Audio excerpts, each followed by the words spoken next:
Your next topic is the age of revolution. यहाँ पर basically क्या होने वाला है कि अब जो रिवॉल्यूशंस हुए, किस तरीके से अब रिवॉल्यूशंस पूरे के पूरे यूरोप में स्प्रेड होने चालू हो गए। जैसे ही क्या हुआ था, जब ट्रीटी ऑफ वियना साइंड हुई थी, पूरे के पूरे जितने भी 4 कंट्रीज थी वो आके जब उन्होंने नेपोलियन को डिफीट किया 1815 में, after 1815 to 1830 the situation was very much change. What has Napoleon, जितने भी चेंजेस नेपोलियन ने उस समय पे लाए थे वो पूरे के पूरे, जब कॉन्जर्वेटिव्स आ चुके थे, वापस से मोनार्की सेट हो चुकी थी, अब यहाँ पर किसका मेन अहम रोल था? The revolutionaries. जैसे ही मोनार्की सिस्टम वापस से क्या होने लग गया, रीस्टोर होने लग गया, तभी क्या हो गया कि जितने भी रेवोल्यूशनरीज थे वो आगे आए, सीक्रेट सोसाइटीज़ मेंटेन करी, like we have seen Giuseppe Mazzini किस तरीके से आए, उन्होंने किस तरीके से अपने यूथ्स बनाए। अब यहाँ पे जो पीरियड ऑफ 1830 टू 48 है वो was considered as the age of revolutions, और यू कैन से जितने भी रिवॉल्यूशंस हुए इस पीरियड ऑफ टाइम में वो क्या चेंजेस लाए, किस तरीके से हुए, अब हम ये सारी चीज़ें देखेंगे। तो पहले की चीज़ तो क्या है कि जैसे ही कंजर्वेटिव रेजिमेंट्स ने अपने अपने पावर्स को पूरी तरीके से वापस लेने की कोशिश करी, तो जितने भी एरिस्टोक्रेट्स थे वो उनके साइड हो गए। नेक्स्ट, जितने भी मिडिल क्लास पीपल थे, जिसमें जो एजुकेटेड वंस थे, जो रियली में चाहते थे कि जो भी हमारी कंट्री है वो एक नेशन स्टेट हो, सबसे ज़्यादा रिवॉल्यूशंस इसी साइड से आए हैं। एज वी हैव सीन, जितने भी स्मॉल ग्रुप्स थे उनकी जो पॉपुलेशन थी वो बहुत लार्ज थी, एंड जो small groups as an peasants, farmers, artisans और जितने भी मिडिल क्लास लोग थे उनका एक बड़ा ग्रुप था comparatively to the aristocrats over here. So जितने भी एरिस्टोक्रेट्स थे वो क्या चाहते थे कि यहाँ पर वापस से चीज़ें हों, बट दे वॉन्ट, जो उनकी थिंकिंग थी वो थोड़ी सी लिबरल थी compare to all the conservatives over there. तो यहाँ पे जैसे ही a conservative regiment try to consolidate their powers, जितने भी लिबरलिज्म एंड नेशनलिज्म थे वो धीरे से बढ़ने लग गए। कौन कौन? जितने भी लिबरलिज्म के उसमें थे सपोर्ट में, जितने भी नेशनलिज्म के सपोर्ट में थे, वो धीरे से क्या हो गए, बढ़ गए, और उनका एसोसिएशन किससे हो गया? With the revolution in many reasons of Europe. जैसे ही यहाँ पर रिवॉल्यूशन स्टार्ट हुआ बहुत सारे पार्ट्स यूरोप के, अब चीज़ें किस तरीके से चेंज हुई। These revolutions were led by the liberal nationalists belonging to the educated middle class elite। पहली चीज़ तो हमने देखी, जितने भी educated और middle class और elites people थे, that means somewhat they were rich, not exactly जितने भी conservatives थे या aristocrats थे उनके जितने rich, but still they were having their own identity to prove and to see, ठीक है, and to show। Among whom were, अब यहाँ पे mainly कौन कौन थे? The professors, the school teachers, the clerks and members of the commercial middle classes। मतलब यहाँ पर अब वो लोग रिवॉल्यूशन की तरफ थे जो एक्चुअली में they wanted to be a part of a nation state, rather than यहाँ पर वापस से वो मोनार्की सिस्टम बिल्कुल भी नहीं चाहते थे। So नेक्स्ट, अब क्या हुआ? जो सबसे बड़ा चेंज हुआ वो 2 पार्ट्स में हुआ। एक था जुलाई का रिवॉल्ट और एक था Greek revolt. Again I will say, जो सबसे बड़े रिवॉल्यूशंस हुए, जो चेंजेस आए वो कहाँ कहाँ पर आए? एक तो termed as the July revolt and next was the Greek revolt. तो सबसे बड़ा जो चेंज आया कहाँ पर आया? फ्रांस में। Upheaval in France. अपहीवल का मतलब a sudden big change, okay, a sudden big change कहाँ पर आया? पहली चीज तो फ्रांस में आई। अब क्या आई वहां पर फ्रांस में? अब फ्रांस में who used to rule? All the Bourbon dynasty people were there at that time who were ruling. जब नेपोलियन हटा तो वापस से फ्रांस के राजा को, वहां पर बॉर्बन डायनेस्टी के राजा वहां पर थे, बनाए गए थे, उनको क्या किया गया? हटा दिया गया। took place in France in July 1830। पहली चीज, जितने भी बॉर्बन किंग्स थे who has been restored to power after the Vienna Congress, Vienna Congress के बाद जितने वापस से मोनार्की सिस्टम चालू हो गया था, by the conservatives were now overthrown by liberal revolutionaries. तो पहला चेंज तो फ्रांस में क्या आया, पहला चेंज जुलाई 1830 में फ्रांस में क्या आया, दैट कि यहाँ पर जो मोनार्क सिस्टम था, जो मोनार्क्स ऑलरेडी बैठे हुए थे वो कहाँ के थे, दी बॉर्बन डायनेस्टी के, उनको क्या किया गया, हटा दिया गया और उनकी जगह पर कौन आ गए, the nationalist revolutionaries, liberal revolutionaries, who installed a constitutional monarchy. अब यहाँ पे मोनार्की हटा के कॉन्स्टिट्यूशनल मोनार्की को रखा गया। That means monarchy system will be there, लेकिन जो नेशन है वो वर्क किसके साथ करेगा, कॉन्स्टिट्यूशन के साथ करेगा। एंड हु वॉज हेडेड, किसने हेड किया था, the Louis Philippe as its head. तो पहला चेंज तो कहाँ पर देखा हमने, फ्रांस में, पहला रिवॉल्यूशन हमारा हुआ है फ्रांस में। नेक्स्ट होता है जो रिवॉल्यूशन वो होता है बेल्जियम में, ठीक है।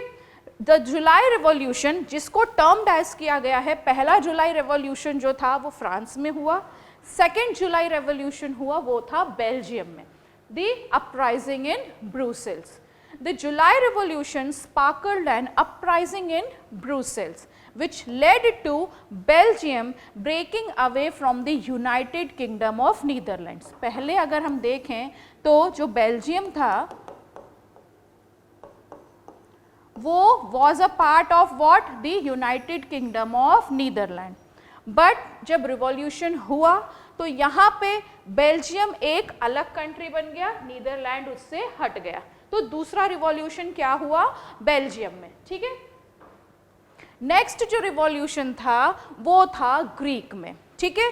Greek was to rule, Greek was a part of what, the Ottoman empire. Greece has been a part of the Ottoman Empire since the 15th century. 15th century से लेकर जो ग्रीक रहा है वो ऑटोमन एम्पायर का as a part रहा है। तो यहाँ पर भी लोग क्या चाहते थे कि उनकी ग्रीक्स को एक अलग कंट्री बना दिया जाए जो ग्रीक्स की हो और उसको ऑटोमन एम्पायर से अलग कर दिया जाए, ठीक है। The growth of revolutionary nationalism in Europe sparkled of a struggle for the independence amongst the Greeks which began in 1821.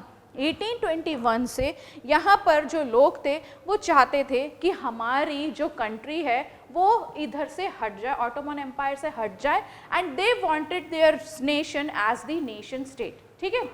Greece got support from other Greeks living in exile. जो लोग उस टाइम पे छुपे हुए थे, जो रिवॉल्यूशनरीज थे जो छुपे हुए थे, उनको किससे सपोर्ट मिला, ग्रीक्स को इन लोगों से सपोर्ट मिला जब एक्चुअली में पूरे यूरोप में रिवॉल्यूशन की लहर दौड़ रही थी। And also from many west Europeans, दो लोगों से सपोर्ट मिला, किस किस से, एक तो जो ग्रीक्स एक्साइल थे उनसे और दूसरा वेस्टर्न यूरोप से उनको पूरा का पूरा सपोर्ट मिला, ठीक है। तो दो तरीके से उनको यहाँ पर सपोर्ट मिलता गया। Who had sympathized for ancient Greek culture? Mainly यहाँ पर जो फोकस किया गया है वो है उनके कल्चर को। See, a nation state, अगर कोई भी इंसान towards his nation is working and he want his nation to be a more cultural state, तो यहाँ पर लोग अपने कल्चरल को प्रिजर्व करते हैं, रादर देन उनके अंदर ये फीलिंग होती है that if they will be fighting they will be winning and they will be getting back all the things. No, it's not about that. What is the main feeling behind it is their sentiments towards their culture.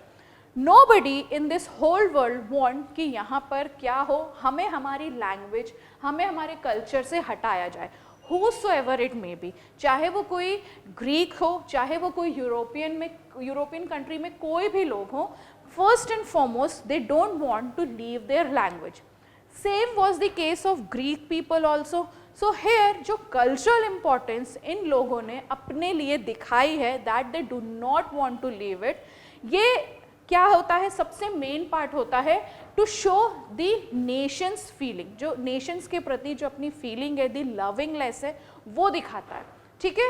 अब यहाँ पे जितने भी poets थे, artist थे, lauded Greece as the cradle of European civilisation and mobilize public opinion to support its struggle against a Muslim empire. Obviously Ottoman जो था, पूरा जो टर्की उधर का जो पार्ट था, वो एक मुस्लिम एम्पायर के अंडर था। तो जो मुस्लिम एम्पायर होगा, who is the head of the country of the nation, क्या करेगा, अपने लोगों को अपने कल्चर की तरफ उकसाएगा। That is the monarchy system, कि यहाँ पर whatever the king will be saying, whatever a head is going to say, the people has to obey it. But here he is not having the feeling अपने लोगों के लिए किस तरीके की, that people also have some kind of sentiments towards their culture. Here a Muslim empire was there, a Muslim ruler was there. वो क्या कर रहा था, लोगों पे अपनी चीज़ें क्या कर रहा था, ओवरकम कर रहा था, that they should obey their culture. Why to obey others culture if the person wants to obey his or her culture? तो यहाँ पर जितने भी पोइट्स थे, आर्टिस्ट थे, जो अपनी तरीके से कुछ भी कर सकते थे to preserve their what the cultural the customs, वो उन्होंने अपनी जी जान लगा दिए, जिससे कि ये एक मुस्लिम एम्पायर जो ऑटोमन एम्पायर से हट के अपना एक अलग नेशन बनाए, जिसमें all the people whosoever it may be, उनका खुद का कल्चर हो, कस्टम्स हो, ट्रेडिशंस हो, लैंग्वेज हो, द वे ऑफ लिविंग हो, ये सारी चीज़ें हों। ठीक है, तो यहाँ पे एक इंग्लिश पोएट थे लॉर्ड ब्रायन, उन्होंने क्या ऑर्गेनाइज करा, funds, and later went to fight in the war. जितने भी पोएट्स थे, जितने भी लोग अपने तरीके से कुछ भी कर सकते थे, तो उन्होंने क्या किया, one of the person was their lord Byron, उन्होंने क्या किया, फंड्स इकट्ठा किए और वो सारे के सारे फंड्स किस में लगा दिए, towards the war, wherein he died of fever in 1824. Finally एक ट्रीटी बनाई गई, the treaty of Constantinople of 1832 reorganized Greek as the independent nation. ठीक है, यहाँ पे क्या हुआ, वापस से सारी चीज़ें जब वार हुआ, ऐसा नहीं है कि नहीं हुआ, बहुत सारे लॉसेस भी हुए, but at the and in the year 1832 the treaty of Constantinople was पूरा अप्लाई किया गया, एंड उस ट्रीटी में क्या बोला गया कि जो ग्रीक है will be considered as an independent nation. तो यहाँ से 3 things we have seen, as of revolution जो 1830 से 48 तक के बीच में हुआ, इस रिवॉल्यूशन में मेनली उन लोगों ने ज़्यादा काम किया जो एक्चुअली में अपने कस्टम्स, अपने ट्रेडिशंस के प्रति ज़्यादा क्या थे, ज़्यादा वो लोग वो थे, किस तरीके से, दे वर ऑब्लाइज्ड कि हमें हमारे कस्टम्स को प्रिजर्व करके रखना है। तो यहाँ पर मेनली जितने भी वार्स हुए हैं, अपने अपने कस्टम कल्चर्स को प्रिजर्व करने के लिए हुए। So 3 things we have seen. Now the romantic imagination and national feeling. Here romanticism मतलब क्या होगा, ये this we will be studying.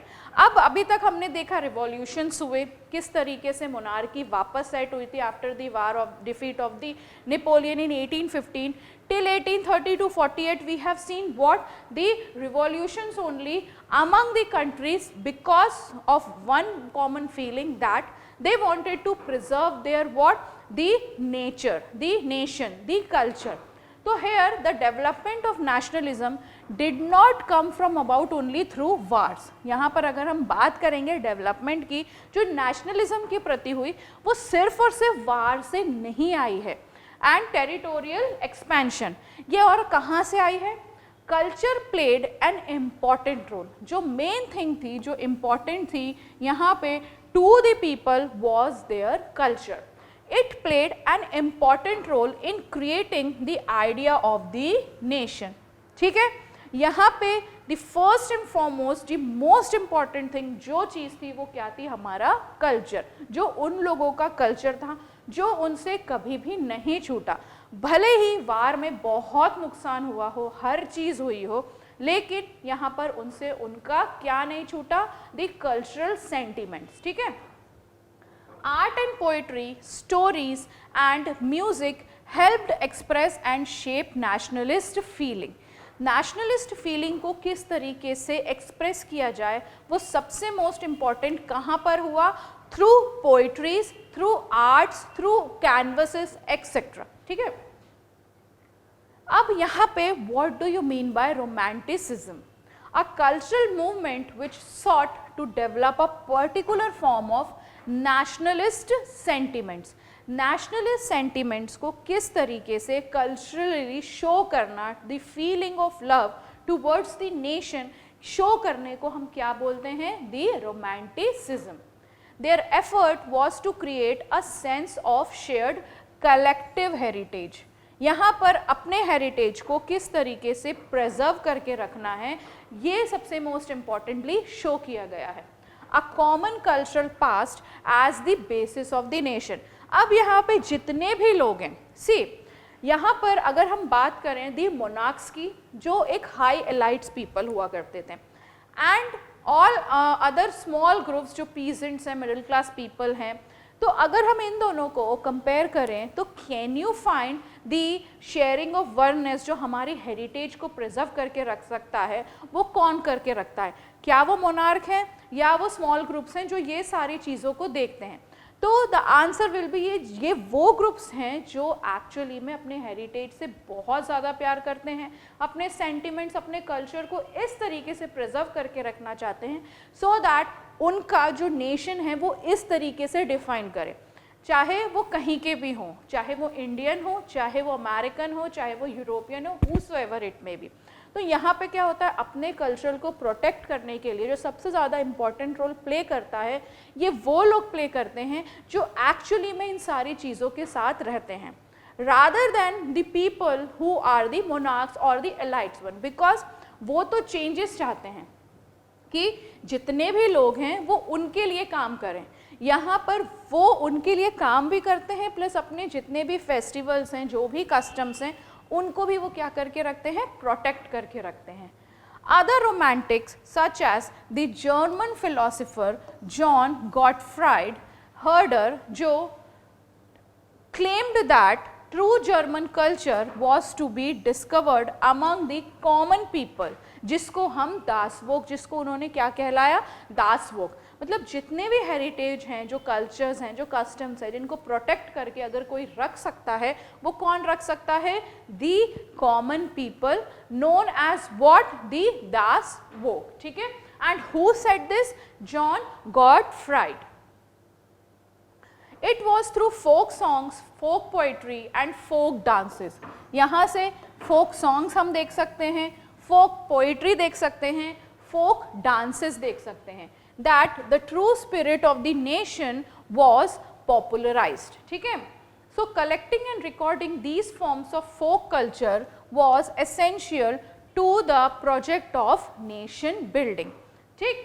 The emphasis on vernacular language. अब यहाँ पे वर्नैकुलर लैंग्वेज मतलब जिन लोगों की एक से ज़्यादा language, they can speak, they can write, they can hear, and the collection of local folklore was not just to recover an ancient national spirit but also to carry the modern nationalist message to large audience who were mostly illiterate.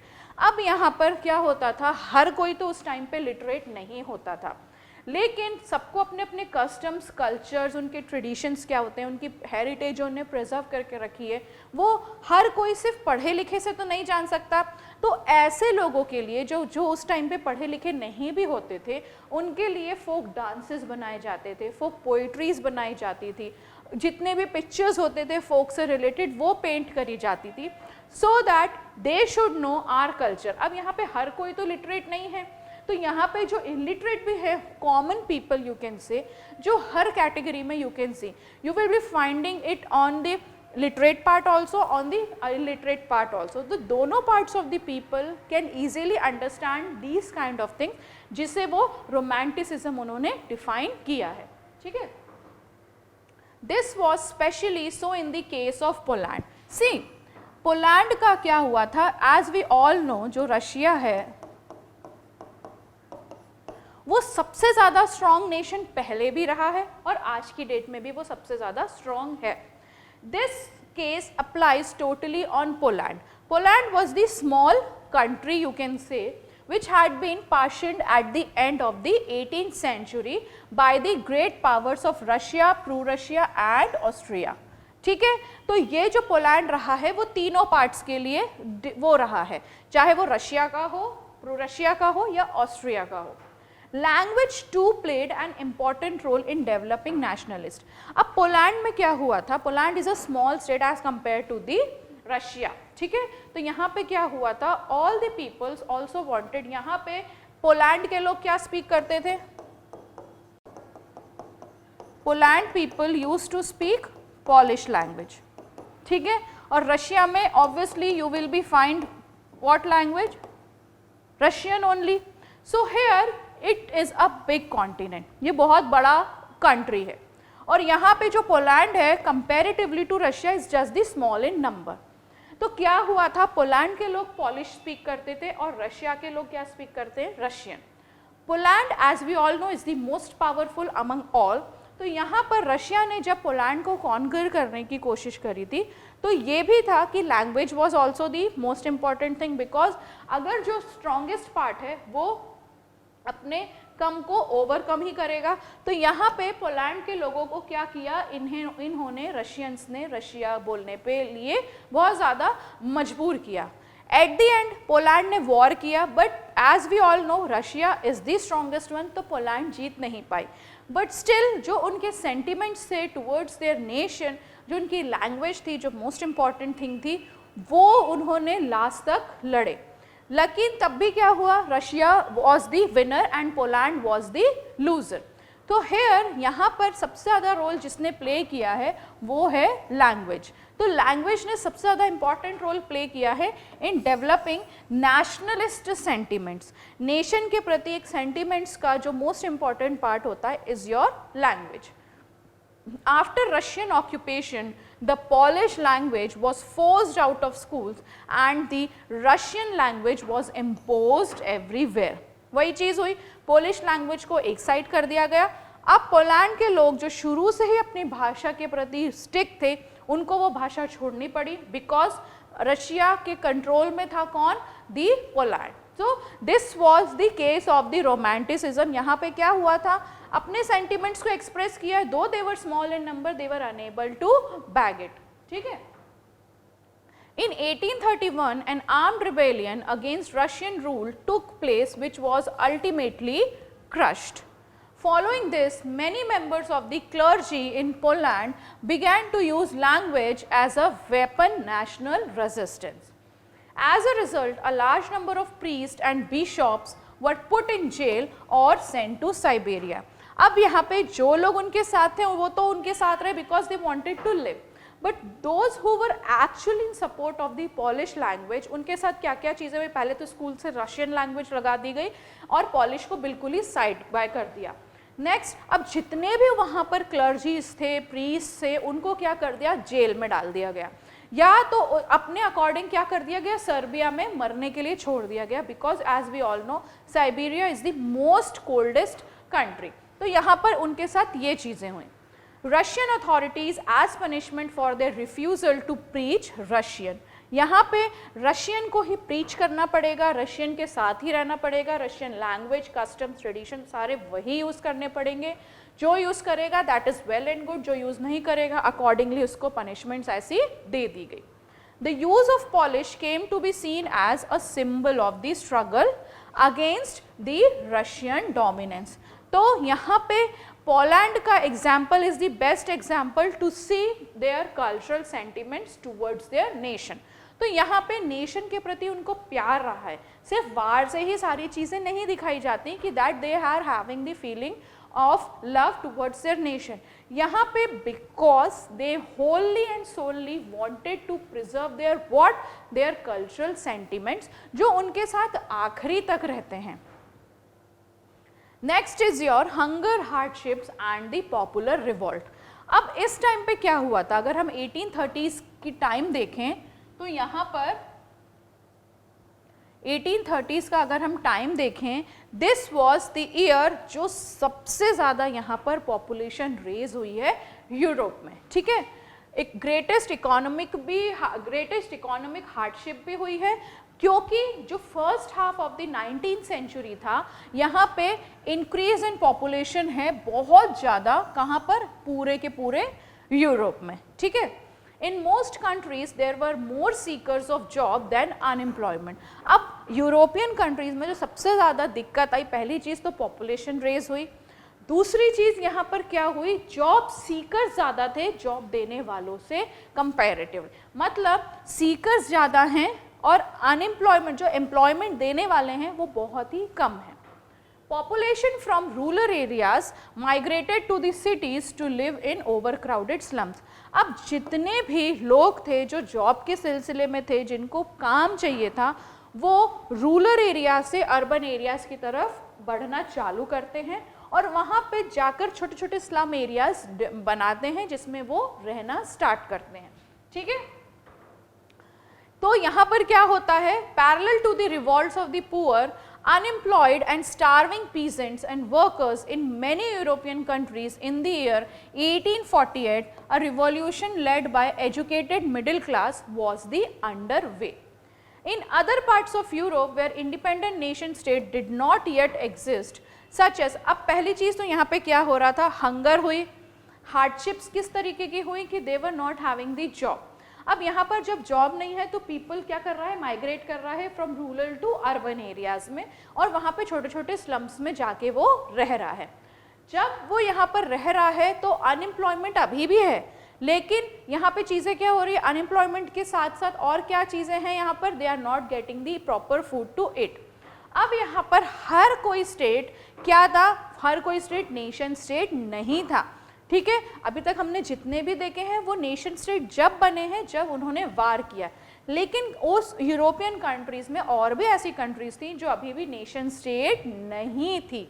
ठीक है, in other parts of Europe where independent states did not yet exist, such as, अब कौन कौन से थे जो states जो independent states नहीं थे, like your Germany, your Italy, Poland, the Austro-Hungarian empire, जिसमें men and women of the liberal middle classes combined their demands for constitutionalism with national unification.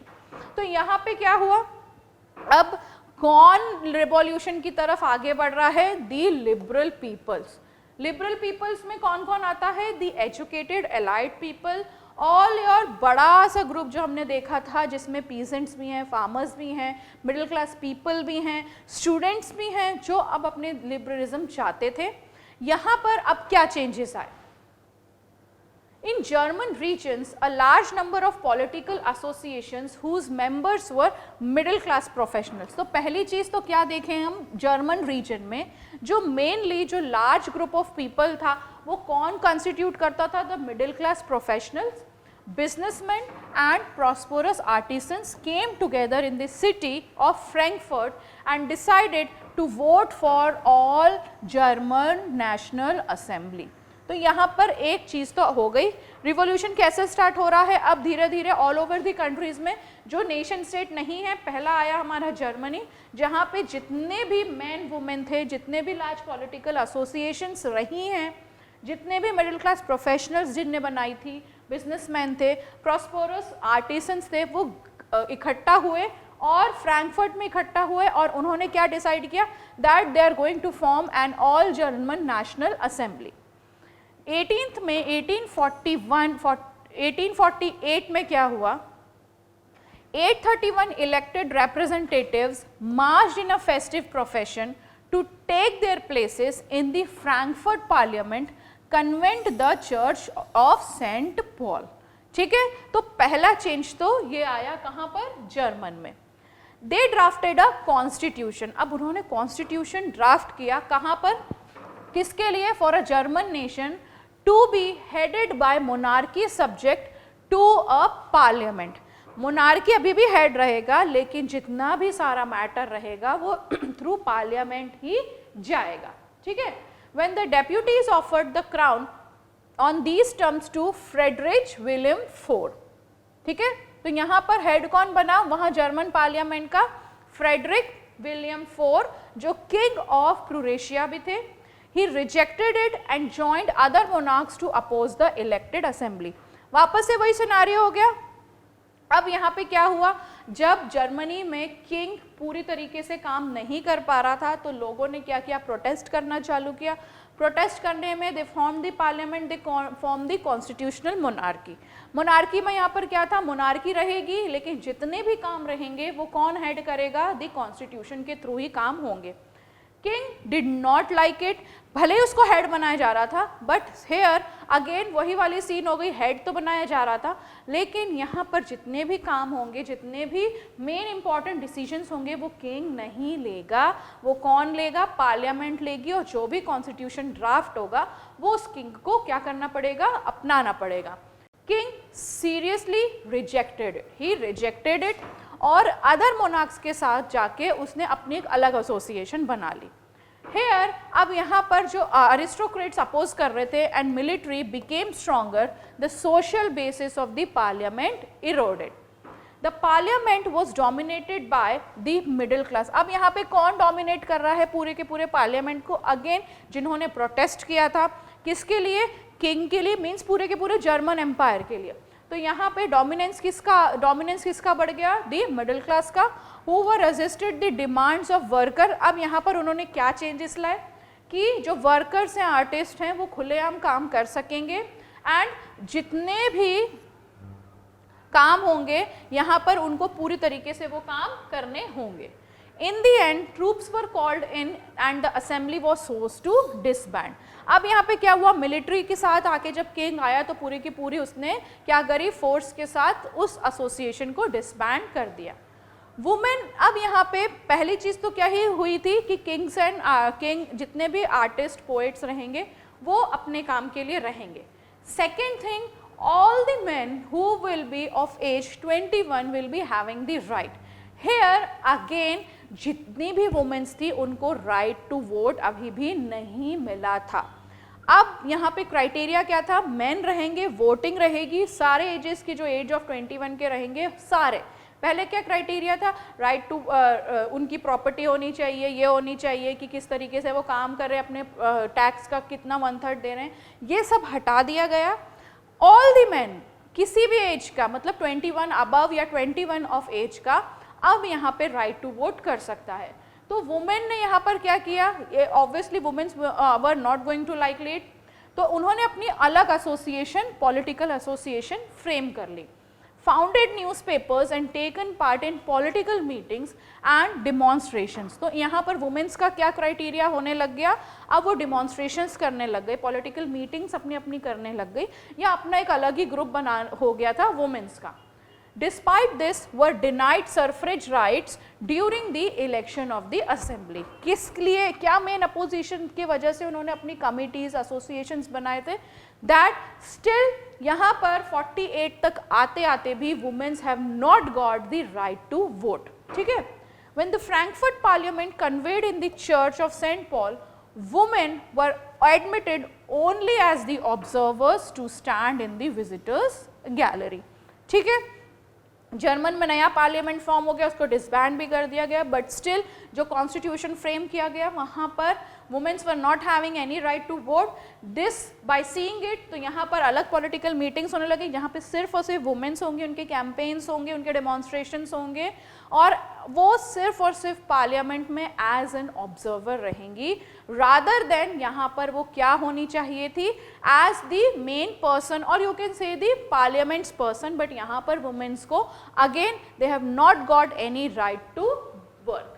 ठीक है, monarchs were beginning to realize that the cycles of revolution and repression could only be ended by granting concessions to liberal nationalist revolutionaries. अब यहाँ पे monarchs जो थे, जितने भी kings थे, वो फिर साइड बाय होने लग गए।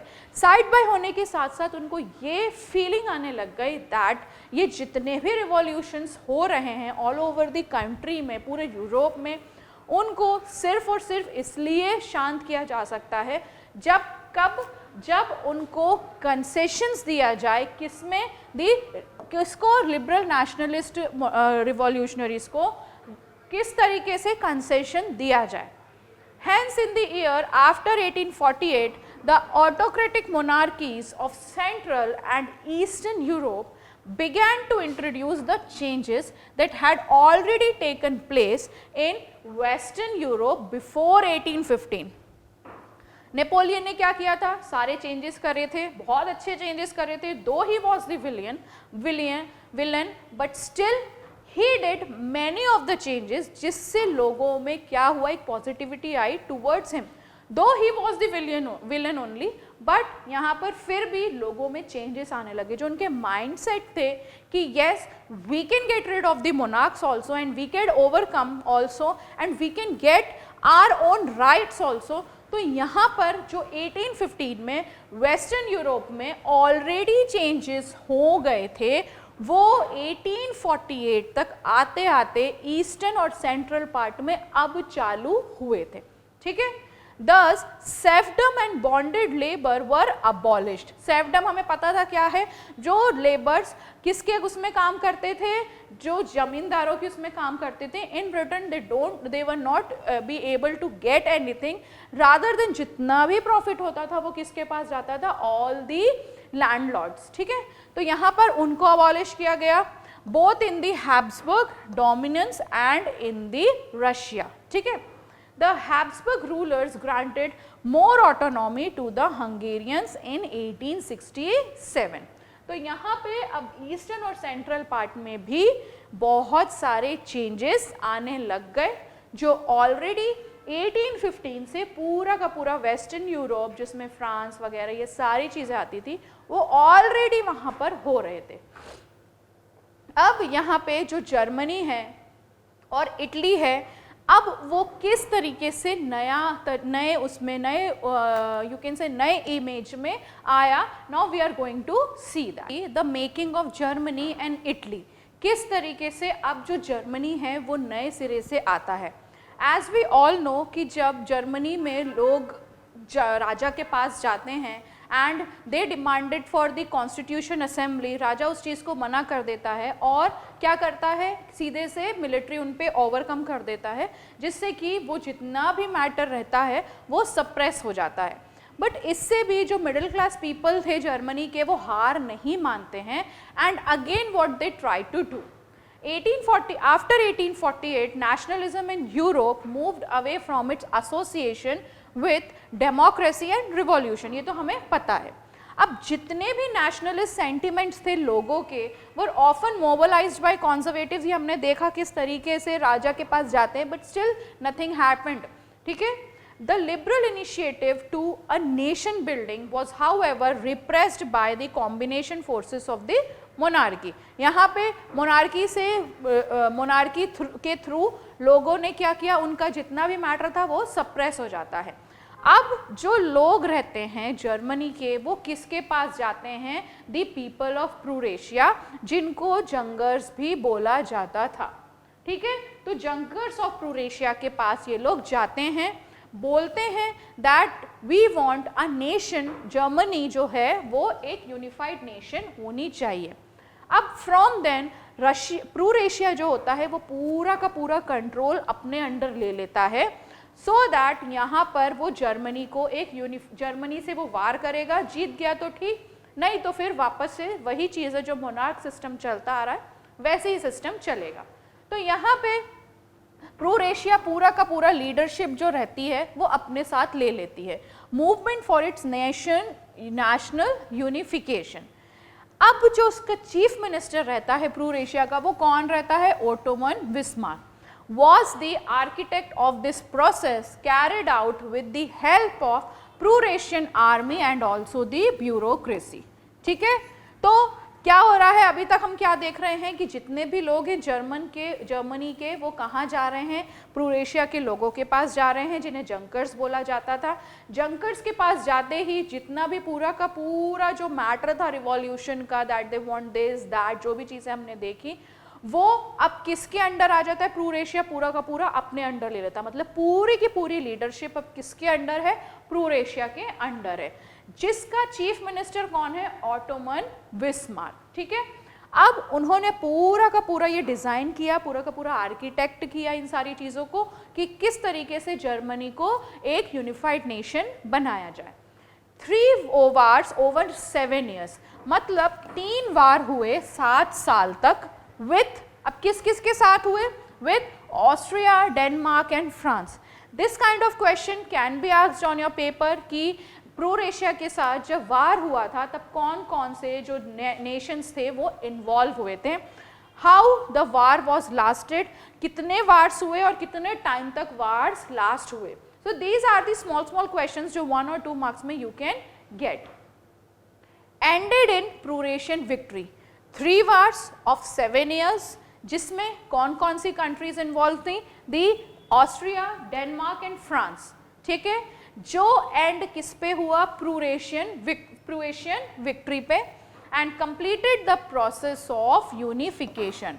मतलब अब जर्मनी को जर्मनी एक क्या था, यूनिफाइड नेशन.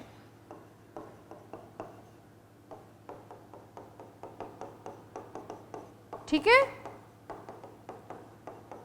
जर्मनी अब क्या था, आफ्टर 3 वार्स जो 7 years तक लास्ट हुए, और किस किस के बीच हुए, Austria,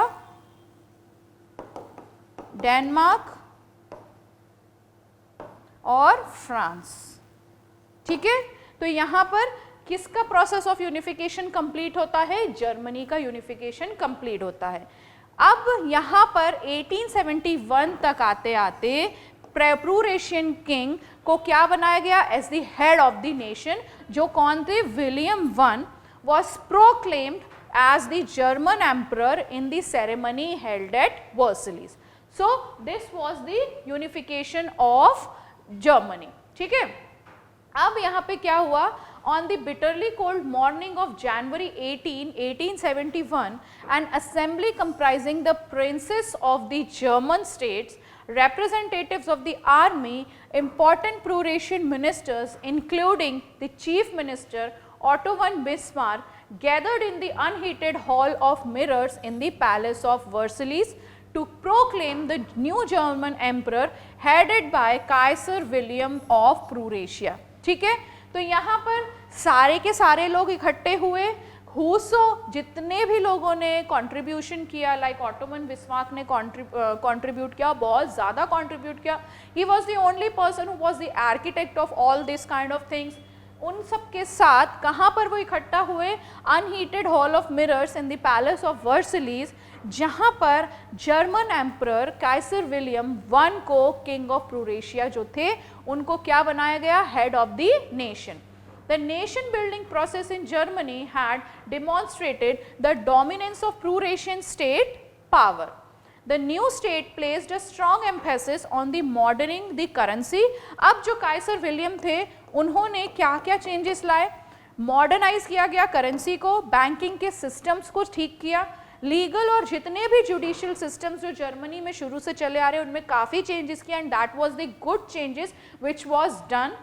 Pro-Russian measures and practices often became a model for the rest of the Germany. अब यहाँ पे क्या हुआ, पूरा का पूरा जर्मनी यूनिफाइड हुआ थ्रू दी हेड. यहाँ पे करेंसीज के इसमें काम हुए, पूरा का पूरा मॉडल चेंज किया गया, जुडिशियल सिस्टम्स चेंज किए गए, बनाए गए, बहुत अच्छे तरीके से जर्मनी का यूनिफिकेशन यहाँ पर होता है. Now next thing what we are going to see is the Italy unified. किस तरीके से अब इटली है जो यूनिफिकेशन की तरफ बढ़ा.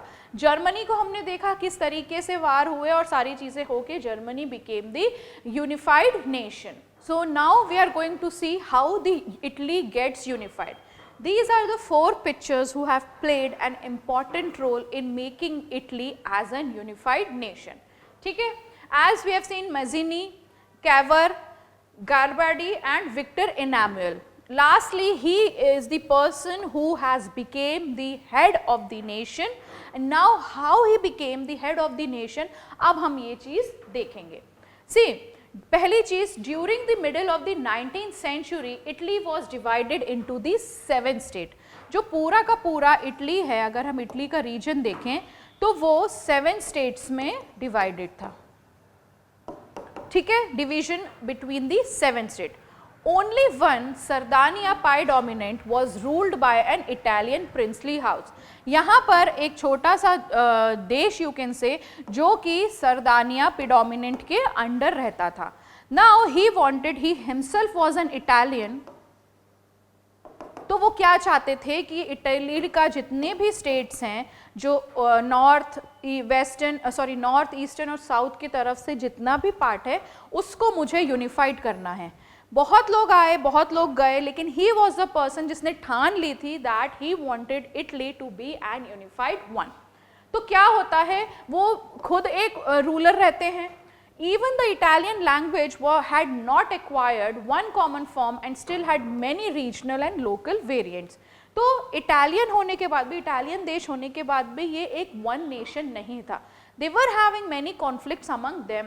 अब क्या होता है, 1830 में गुजिपी मेज़िनी जो हमने शुरू में पढ़ा था, he also belonged from Italy only and he was the one person who has made secret societies जो यंग इटली के नाम से बनाई थी उन्होंने। और यहाँ पर उन्होंने किस तरीके से पी डोमिनेंट के साथ मिलके काम करना स्टार्ट किया to make Italy an unified one, had sought to put together a coherent program for a unitary Italian republic. He has formed a secret society जिन्हें हमने देखा यंग इटली के नाम से उन्होंने बनाई थी for the dissemination of his goals.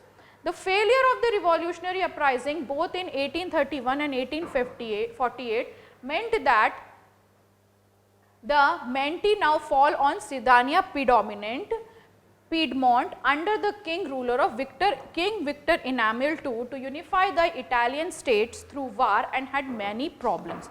तो पहली चीज़ तो क्या होती है, जब गुजिपी मेज़िनी एंटर करते हैं तो इन्होंने बहुत कोशिशें करी, 1831 से 48 तक के बीच में उन्होंने बहुत कोशिश करी, बट ही फेल्ड। नेक्स्ट, अब वो किसके पास जाते हैं, विक्टर इमैनुएल के पास जाते हैं और उनको बोलते हैं कि अब हमें क्या करना चाहिए, अब हमें इटली को एक यूनिफाइड नेशन बनाना है, तो हम उस तरीके से अब काम करेंगे। तो यहाँ पे क्या हुआ, सरदानिया ने क्या किया कि लोगों के पास जा के वार किए।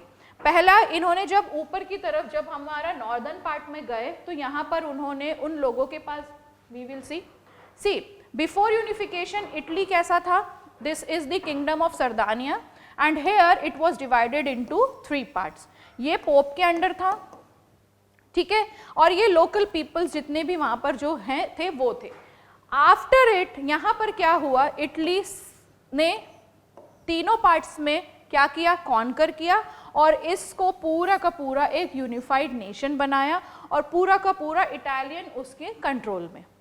Through a tactful diplomatic alliance with France engineered by Cavour, अब उन्होंने क्या किया, पियर डॉम ने क्या किया, सरदानिया ने क्या किया, यहाँ पर वो किसके पास गए, उन्होंने एक मेंबर को इलेक्ट किया केवर नाम के, ठीक है, जिसने कि पूरा का पूरा यहाँ पर काम करना चालू किया और जितना भी यूनिफिकेशन वो तीनों पार्ट्स में कर सकते थे, the north, the east and the south, यहाँ पर वो किस किस को हराने में कामयाब है।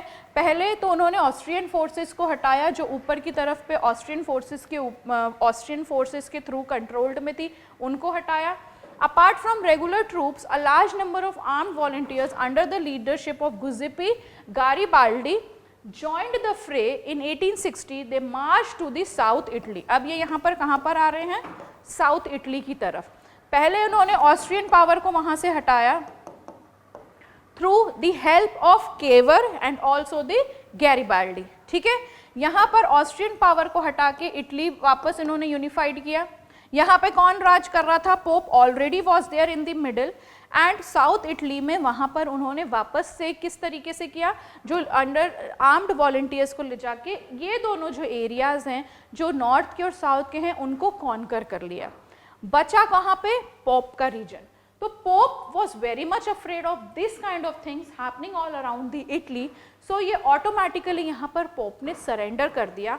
रेस्ट इन द एंड पूरा का पूरा इटली क्या हुआ, पूरा का पूरा Italy was under the control of Sardinia Piedmont, ठीक है। Joined the fray in 1860, they marched into the South Italy and kingdom of 2 slices and succeeded in winning the support of local peasants in order to drive out the Spanish rulers, ठीक है। 1861 में Victor Emmanuel was proclaimed king of the United Italy, ठीक है।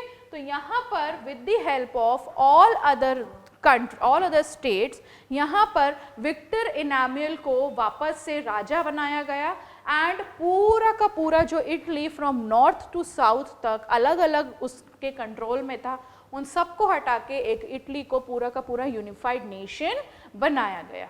Now next thing is the strange case of the Britain. अभी तक हमने Germany का unification देख लिया, इटली का यूनिफिकेशन देख लिया, अब हम जो यूनिफिकेशन देखेंगे वो है ब्रिटेन का। सी, ब्रिटेन का जो यूनिफिकेशन हुआ वो बहुत ही अलग तरीके से हुआ। As we all know, in Britain the formation of nation state was not the result of a sudden upheaval or revolution। मतलब यहाँ पर किसी चीज़, कोई भी रिवॉल्यूशन नहीं हुआ, कोई भी बड़ा चेंजेस इस तरीके से नहीं आया कि किसी के लोगों को नुकसान हो। यहाँ पर ब्रिटेन ने बहुत ही अलग तरीके से क्या किया, अपहीवल, बहुत सारे चेंजेस किए। See, there was no British nation prior to the 18th century. अगर हम 18th सेंचुरी तक की बात करें तो अकेला अलग से कोई भी ब्रिटिश नेशन नहीं हुआ करता था। The primary identities of the people who inhabited from the British Isles were ethnic ones। मतलब शुरू से ही चले आ रहे हैं, कोई ब्रिटिश का अलग से कोई नेचर, अलग से कोई नेशन नहीं रहा है। अब जो ब्रिटेन था वो किस पार्ट्स में डिवाइडेड था?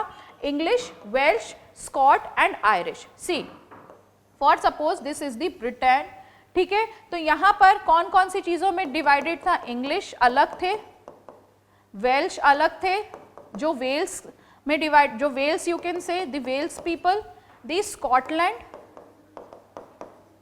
ठीक है, और यहाँ पर आता है आयरलैंड, ठीक है, जहाँ के लोग क्या बोलते थे? आयरिश, ठीक है। मतलब यहाँ पे ब्रिटेन था, यहाँ पे वेल्स था, अदर स्कॉटलैंड, और यहाँ पर आयरलैंड अलग से था। तो यहाँ पे ब्रिटेन में कोई अलग सा एक अलग नेशन नहीं था। बट यहाँ पर अब जैसे सबका यूनिफिकेशन देखते हुए व्हाट ब्रिटेन स्टार्टेड डूइंग, यहाँ पर ब्रिटेन है और यहाँ पे वेल्स है और यहाँ पे स्कॉटलैंड है। ब्रिटेन सबसे पहले किसके पास जाता है? स्कॉटलैंड के पास जाता है, उसको अपनी अपनी नॉर्मल बातों में कि that we are going to do this, we are going to have this, हम रिवॉल्यूशन नहीं करेंगे, हम आपस में रहेंगे, हम एक देश बन जाते हैं। तो सबसे पहले ब्रिटेन जो है वो स्कॉटलैंड के साथ मिलकर अपना एक वो बना लेता है, और इस बड़ी किंगडम को क्या बोला जाता है? इफ वी सी दिस, इसको हम रब करते हैं, ठीक है, इसको अगर हम रब करते हैं तो हम इस तरीके से लिखते हैं, यहाँ पर है इंग्लिश, यहाँ पर है स्कॉटलैंड और यहाँ पर है वेल्स, ठीक है। तो यहाँ पर ये अपनी लैंग्वेजेस स्पीक कर रहे हैं, ठीक है। अब ब्रिटेन क्या जाता है? स्कॉटलैंड के पास जाता है एंड व्हाट अपनी बातों में लगाकर इंग्लिश और स्कॉटलैंड के लोग एक जैसे हो जाते हैं। तो ये जो बड़ी रीजन फॉर्म होती है वो होती है द ग्रेट ब्रिटेन, ठीक है, ऑफ इंग्लैंड, ठीक है। यहाँ पर वो वेल्स के पास जाते हैं, वेल्स को भी अपने साथ लेके अब ये पूरा का पूरा जो रीजन है वो ब्रिटेन के कंट्रोल में आ जाता है। सडनली जैसे ही पूरा का पूरा ग्रेट ब्रिटेन ऑफ इंग्लैंड बन जाता है तो यहाँ पर ब्रिटेन अब अपने असलियत पे आता है। अब लेकिन यहाँ पर क्या बात हो रही है, जो आयरलैंड है वो 2 पार्ट्स में डिवाइडेड था। यहाँ पे जो लोग थे वो कौन कौन से थे? एक तो थे कैथोलिक्स और दूसरे थे प्रोटेस्टेंट्स, ठीक है, दूसरे थे प्रोटेस्टेंट्स। तो Ireland was divided among 2 people, Catholics and Protestants, और हेयर ऑलरेडी इंग्लिश के साथ वेल्स पूरा मिलके the great Britain of England हो जाता है। तो यहाँ पर ये हमने देख लिया कि इस तरीके से इनकी आइडेंटिटी रहती है। All of these ethnic groups had their own culture and political traditions, but as the English nation steadily grew in wealth, importance and power, it was able to extend its influence over the other nations of the island. तो यहाँ पे एक act of union बनाता है किसके साथ? England बनाता है स्कॉटलैंड के साथ और वेल्स के साथ, जिसको एक्ट ऑफ यूनियन 1707 भी कहा गया है, between England, Scotland, and that resulted in the formation of the United Kingdom of the Great Britain, ठीक है। तो यहाँ पर एक्ट ऑफ यूनियन बनने के बाद 1707 में जहाँ ब्रिटेन और स्कॉटलैंड जब मिल जाते हैं तो वो क्या कहलाते हैं? United kingdom of the Britain, meant in effect that England was able to impose its influence on the Scotland also. अब ये तीनों देश मिलके अपना जो इम्पैक्ट है किस पे पूरा मिला के बना देते हैं, the great Britain of England, United kingdom of great Britain. The British parliament was henceforth dominated by its English members। Obviously कौन गया था साथ में, कौन गया था सबसे आगे, सबसे पहल करने, इंग्लैंड। तो जब इंग्लैंड ने अपने अंडर स्कॉटलैंड ले लिया, वेल्स को भी ले लिया, तो अब डोमिनेंस किसका है, इंग्लैंड का ही है, because these are the powers, means the Scotland and the Wales came towards it, ठीक है, वो लोग खुद अभी आगे आए, तो यूनिफिकेशन यहाँ पर हो गया। जब यूनिफिकेशन हो गया तो अब इंग्लैंड अपने असली उसमें आया, और यहाँ पे जितने भी पार्लियामेंट में डोमिनेंस मेंबर्स वो रख सकता था अपने, उसने वो मेंबर्स रखने चालू कर दिए। The Scottish Highlanders were forbidden to speak their Gaelic language or wear their national dress, and large number were forcibly driven out their homeland। जैसे ही इम्पैक्ट बढ़ा, जो पूरा का पूरा ये देश बना, तब वहाँ पे क्या चलता था, क्राउन सिस्टम चलता था, मोनार्की चलती थी। अब मोनार्की के साथ साथ यहाँ पे इम्पैक्ट किसका पड़ा, लोगों के ऊपर किस तरीके से इम्पैक्ट पड़ा, सबसे पहले तो स्कॉटलैंड को सबसे ज़्यादा हार्म हुआ, because they were unable to speak their language, they were unable to hold any kind of traditions what they were holding it from their ancestors part। तो यहाँ पे ये चीज़ें हुई। नेक्स्ट हमने देखा था आयरलैंड, तो आयरलैंड के साथ भी क्या हुआ, suffered a similar fate। It was a country deeply divided between the Catholics and the Protestants। ठीक है, दो पार्ट्स में डिवाइडेड था, हमने देखा था आयरलैंड कैथोलिक्स और प्रोटेस्टेंट्स के बीच में डिवाइडेड था। The English helped the Protestants of Ireland to establish their dominance over a largely Catholic country। ये हमारा आयरलैंड है, ये टू पार्ट्स में डिवाइडेड है, एक में है कैथोलिक्स, एक में है प्रोटेस्टेंट्स। अब यहाँ पे जो प्रोटेस्टेंट्स का सपोर्ट कौन करने आ गया, the English people. English people जहाँ सपोर्ट करने आ गए प्रोटेस्टेंट्स को, though they were small in number, but still when they got the support from the English people, ये नंबर इनका बड़ा हो गया। और अब ये किससे बढ़ने लग गए, कैथोलिक्स के थ्रू आने लगे, क्योंकि वो एक कैथोलिक डोमिनेंट कंट्री थी। The Catholic revolts against British dominance were suppressed. अब ऑब्वियसली इंग्लिश जब इतना बड़ा कंट्री होके प्रोटेस्टेंट्स को सपोर्ट कर रहा है to win from the Catholics, तो यहाँ पे कैथोलिक्स सप्रेस ही होंगे। After a failed revolt by Wolfe Tone, जो उनका हेड था कैथोलिक्स का, एंड हिज यूनाइटेड आयरिशमेन, 1788 में जब ये रिवॉल्ट खत्म हुआ, Ireland was forcibly incorporated into the United Kingdom in 1801। तो यहाँ इस तरीके से किसका यूनिफिकेशन हुआ, ब्रिटेन का यूनिफिकेशन हुआ। लेकिन यहाँ पर एक यूनिफिकेशन नहीं कहलाएंगे, ये फोर्स यूनिफिकेशन होके यहाँ पे चीज़ें किस तरीके से हुई, फोर्सिबली हुई, लोगों को बहुत नुकसान हुआ, उनको अपने कस्टम्स, ट्रेडिशंस सबको हटाना पड़ा। And one rule was obliged कि ब्रिटेन में इंग्लिश ही बोली जाएगी, इंग्लिश कल्चर ही फॉलो किया जाएगा। Though there were Scottish also, Welsh also, Ireland peoples also, जो कैथोलिक्स भी थे, तो इनको सबको अपनी रिलीजन हटनी पड़ी, अपने कस्टम से हटना पड़ा, and forcibly transformed into the English people. ठीक है, अब यहाँ पे एक new British nation was formed, first through the propagation of dominant English culture. Mainly जो इंग्लिश कल्चर होगा वो डोमिनेंट होगा। The symbol of the new Britain, the British flag, जिसको यूनियन जैक बोला जाता है, वो अलग किया गया। नेशनल एंथम बनाया गया, God save our noble king. यहाँ पर सबके लिए अलग अलग चीज़ें जो पहले हुआ करती थी वो सब हटा के एक चीज़ करी गई, ब्रिटेन में इंग्लिश लैंग्वेज बोली जाएगी। एक ही नेशनल एंथम होगा जो कि होगा God save our noble king, and national flag क्या था, union jack. The English language were actively promoted, and the older nations survived only as subordinate partners in this union। जहाँ ब्रिटेन सबके पास गया था, प्यार से बात कर करके उसने सबको अपने अंडर ले लिया था, that we are going to be in a positive manner, वो सारी चीज़ों को एक तरफ कर दिया गया। अब डोमिनेंस सिर्फ और सिर्फ द ग्रेट ब्रिटेन का ही था, मतलब इंग्लिश पीपल का ही था वहाँ पर। ठीक है, अब हाउ डिफरेंट पीपल ने किस तरीके से अपने अपने नेशंस को विजुअलाइज किया। एज वी हैव सीन, अगर हम इंडिया की बात करें फॉर एग्जाम्पल, तो we have the image in our mind of किसकी, जैसे ही हम अपने देश के बारे में सोचते हैं, इंडिया के बारे में सोचते हैं, तो हमारे देश में बहुत सारे आर्टिस्ट ने भारत माता की फ़ोटो बनाई हुई है। इंडिपेंडेंस डे हो गया, किसी में भी हो गया, when we are in a mode of visualize it, तो यहाँ पे चीज़ें किस तरीके से हो रही हैं कि हम विजुअलाइज कर रहे हैं कि हमारी पोर्ट्रेट कैसी होगी, किस तरीके से आर्टिस्ट ने भारत माता की वो बनाई है इमेज। तो ऐसे ही ब्रिटेन में भी या अदर कंट्रीज़ में भी अपने अपने तरीके से लोगों ने नेशंस को विजुअलाइज किया। फॉर एग्जांपल, अगर हम 18th और 19th सेंचुरी की चीज़ें देखें, जितने भी आर्टिस्ट थे उन्होंने अपना एक वे निकाला बाय पर्सोनिफाइंग अ नेशन, किस तरीके से नेशन को पर्सोनिफाई किया जाए।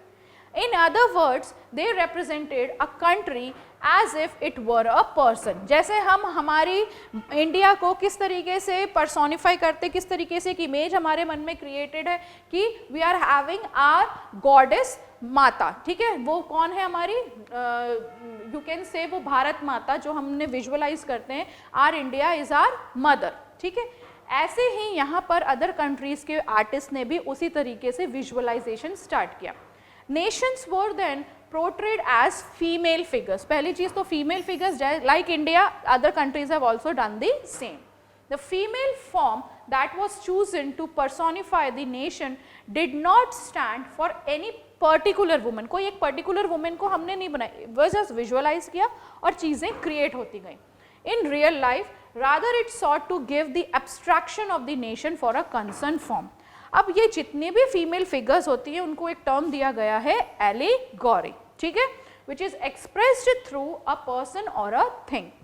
N allegorical story has two meanings, one literal and one symbolic. एक लिटरल मीनिंग होता है और एक सिंबॉलिक मीनिंग होता है ऑफ द नेशन। मेनली किसका है, नेशन। लाइक जर्मन की अगर हम बात करें, जर्मन कंट्री की, तो here the women is representative as Germania, ठीक है, जो कि एक crown of oak leaves wear करती है, as the German oak stands for heroism. तो यहाँ पर जर्मेनिया जो फिलिप वेट के थ्रू बनाई गई थी इन 1848, उसको रिप्रेजेंट किया है। She is wearing a crown oak, और क्राउन ओक क्या सिंबलाइज करता है यहाँ पे, एज अ हीरोइज्म, ठीक है, ये चीज है। Next is in France, she was Christian marine. अब यहाँ पे फ्रांस में किस तरीके से उसको पोर्ट्रेट किया गया है, मरीन के नाम से, ठीक है। एज यू कैन सी वहाँ पे स्टैम्प्स में भी लगाई जाती थी बहुत सारी चीज़ें, जो कि एक पॉपुलर क्रिश्चियन नेम है, which underlined the idea of people's nation. Her characteristics were drawn from those of liberty and the republic era. Republic, the red cap, the tricolour, the cockade, statue of Marine were erected in public squares to remind the public of the national symbol of unity and to persuade them to identify with it. Marine images were marked on coins and stamps also, as you can see in the picture. ठीक है? Now, what was the nationalism and imperialism felt up?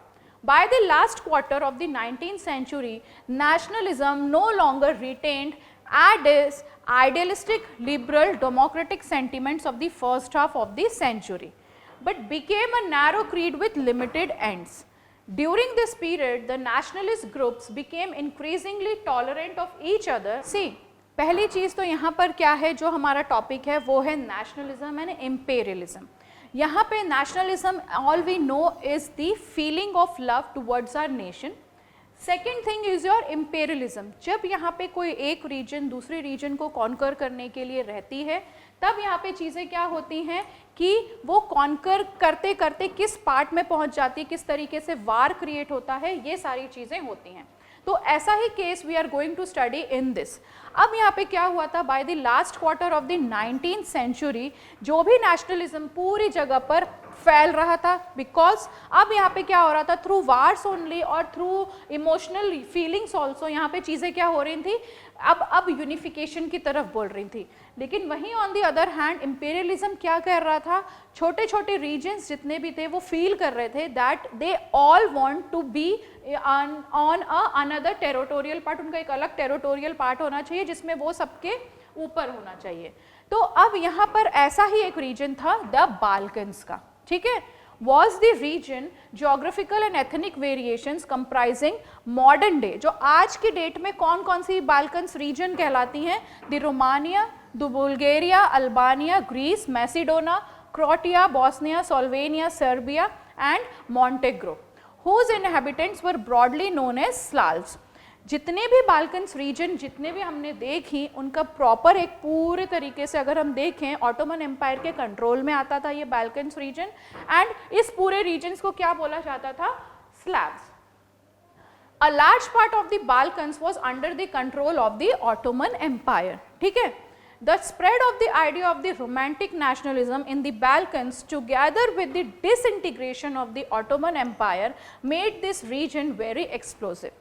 जहाँ nationalism बहुत तरीके से फैल रहा था, यहाँ पर ऑटोमन एम्पायर के कंट्रोल में जितने भी रीजन्स थे, साइबेरिया, रोमानिया, ये सब अपने अंदर नेशनलिज्म इनके अंदर आ ही गया था ही, और लोगों को देख के कि देवर इनटू वार, एंड हर कंट्री को अपने अपने रीजन्स के थ्रू किसी को सपोर्ट मिलता था, कोई सप्रेस हो जाता था, बट स्टिल ये एंथुसियास्टिकली क्या कर रहे थे, आगे की तरफ बढ़ रहे थे, और सब अपने अपनी टेरिटोरी को बड़ा दिखाने के लिए कंट्रोलिंग, अपने अपनी टेरिटरी किस तरीके से हम कंट्रोल करें, प्लस हम दूसरे की टेरिटरी को भी किस तरीके से कंट्रोल करके अपने अंडर ले लें, ये सारी चीज़ें चल रही थी।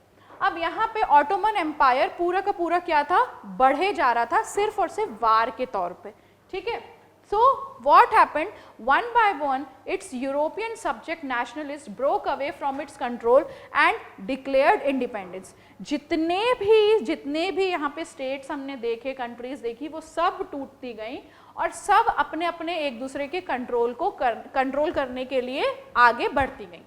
The Balkans people based their claims for independence or political rights on nationality and used history to prove that they had once been independent but had subsequently been subjugated by foreign powers। अब यहाँ पे क्या हुआ, जहाँ पर Balkans reason में जितने भी स्टेट्स कंट्रीज थी वो जब अपने अपने लिए इंडिपेंडेंस वो करने लग गई, तो ये सारी चीज़ें देख के जितने भी ऑस्ट्रियन थे, जितने भी ऑस्ट्रिया, जर्मनी, ये सारी चीज़ें भी देख के आगे आने लग गए कि हम क्यों ना इनको कंट्रोल कर लें, जब ये खुद ही आपस में लड़ रहे हैं और एक दूसरे के ऊपर कंट्रोलिंग पावर्स दिखा रहे हैं। Hence the rebellious nationalist in the Balkans throughout their struggles has attempted to win back their long lost independence, ठीक है। During this period there was intense rivalry amongst the European powers, amongst the trade colonies as well as the naval and the military। यहाँ पे already चीज़ें थी, लड़ तो वैसे ही रहे थे, लेकिन बाल्कन्स के कंट्रोल के साथ साथ यहाँ और अदर पीपल्स भी थे, जो ऑल अदर कंट्रीज भी है, like Russia, Germany, England, Austro Hungary, ये भी इन पे आई रख रहे थे on countering the other powers over the Balkans, ठीक है, and extending its own control over the area. This led the series of wars in the region and finally यही सारी चीज़ें होती हैं was the reason for the First World War, ठीक है।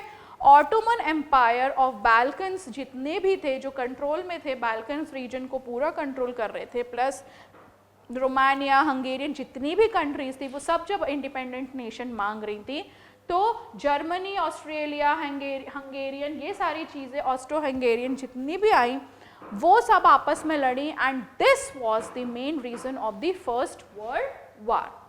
Nationalism aligned with imperialism led Europe to disaster in 1914, ठीक है।